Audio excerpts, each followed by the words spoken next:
Iran అత్యున్నత ఆధ్యాత్మిక నాయకుడు అయతొల్లా అలీ ఖమేనీ మరణ వార్త ప్రపంచ రాజకీయ యవనికపై ఒకేసారి భిన్నమైన భావోద్వేగాలను రగిల్చింది. ఒకవైపు ఇరాన్లోని టెహ్రాన్ వంటి ప్రధాన నగరాల్లో దశాబ్దాల కఠిన పాలన నుండి విముక్తి లభించిందన్న ఆశతో సామాన్య ప్రజలు, ముఖ్యంగా యువత రహస్యంగా మరియు బహిరంగంగా సంబరాలు చేసుకుంటున్నారు.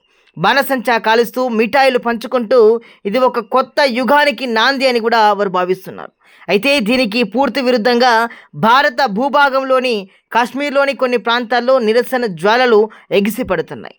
ఖమేనీని తమ మతపరమైన మరియు రాజకీయ మార్గదర్శిగా భావించే ఇక్కడి వర్గాలు ఆయన మృతిని ఇస్లామిక్ ప్రపంచానికి తీరని లోటుగా అభివర్ణిస్తూ నల్ల జెండాలతో వీధుల్లోకి వచ్చారు. ఈ రెండు భిన్నమైన స్పందనలు ఖమేనీ వ్యక్తిత్వం మరియు ఆయన సిద్ధాంతాలు ప్రపంచంపై చూపిన ప్రభావాన్ని స్పష్టం చేస్తున్నాయి.